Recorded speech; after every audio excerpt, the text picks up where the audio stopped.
Well, here's something we haven't done in a while. Hi, this is William B.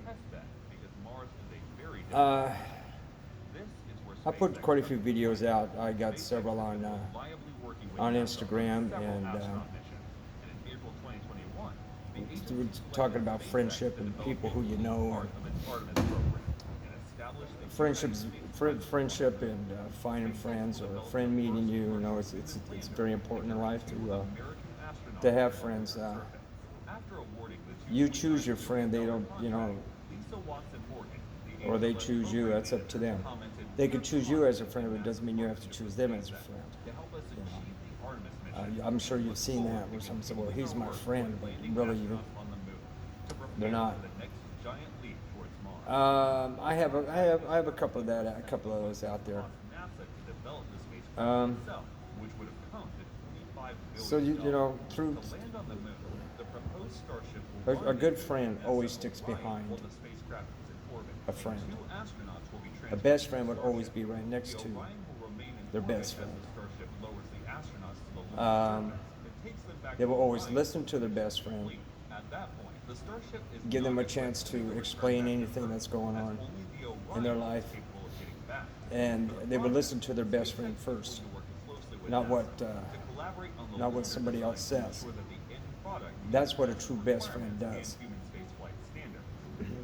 They don't make judgments on their best friend until they actually know the truth and talk to their friend.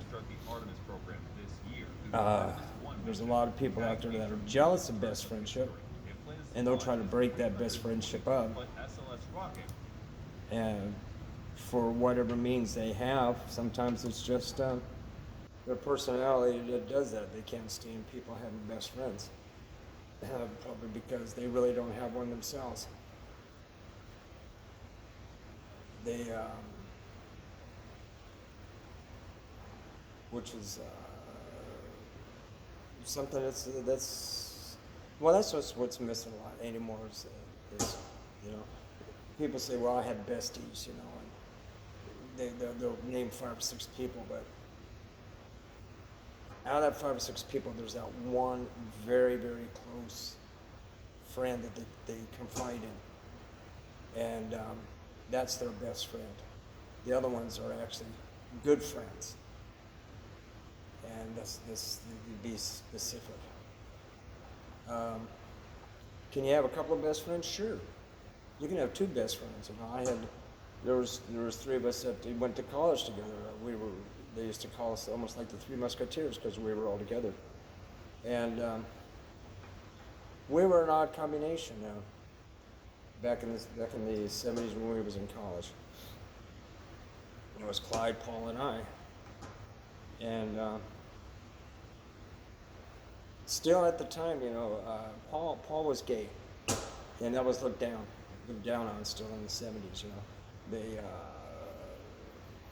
they started, you know, people started to come out even more and more. But Paul was Clyde and I's best friend through college. We did everything together. We did road trips. We did all kinds of stuff. All 3 of us did.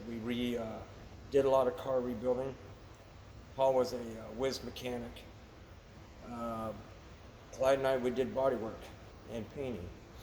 So every weekend we'd be over at Paul's house. He'd building something. We'd have a TR3 or a '56 Chevy or '83 El Camino. We'd have it tore apart, and we're building that thing up, and we'd have it done by the summer, and we'd have it sold.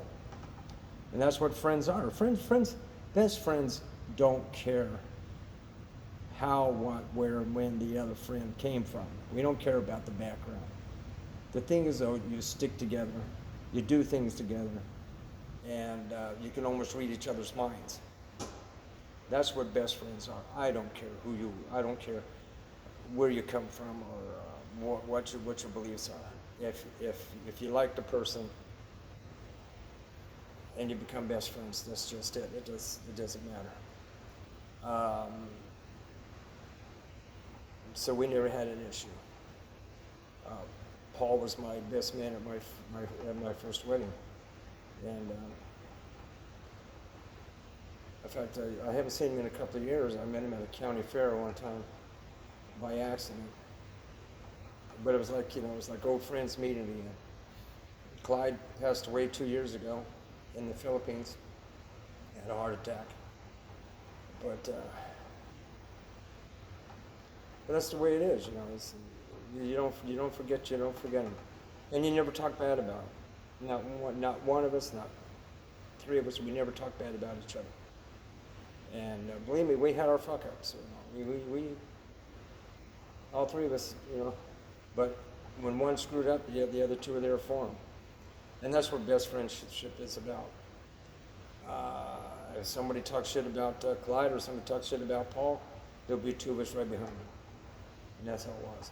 We didn't listen to the person that was talking shit. We would hear what he had to say, and then we would, it was up to us to figure it out, and we would.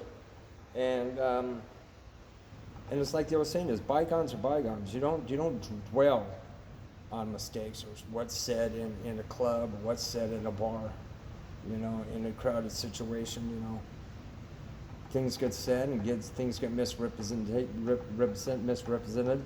and it happens,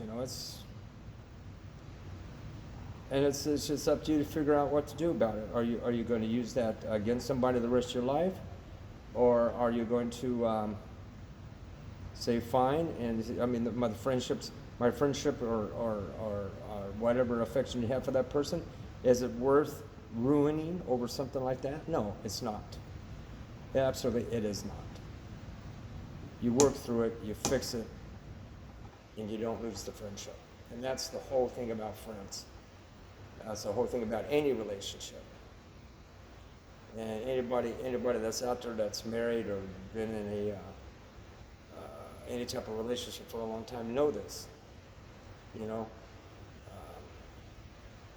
That's why you have so many Karens out there and Kevins, and that's the way it is. So, but friendship is a very important thing. Friendship is the best thing in the world. But it's like I always used to say: keep your friends close, keep your enemies closer, and you'll have a better life. I don't know how many people listen to what I got to say anymore. I know if I put this on Instagram, a lot of people see my videos on Instagram, and they watch them, and I get good responses on Instagram because I have like 3,000 followers on Instagram. Concerning that, YouTube is just new, and maybe I will post this on Instagram. I'll put it on both YouTube and Instagram. And I'll take my other videos and I'll put those on YouTube and Instagram as well. I'll say how I feel, and I'm not afraid of anybody seeing it and hearing what I have to say. I love responses. Agreeable, disagreeable, that's fine. Okay? Peace out. I love y'all.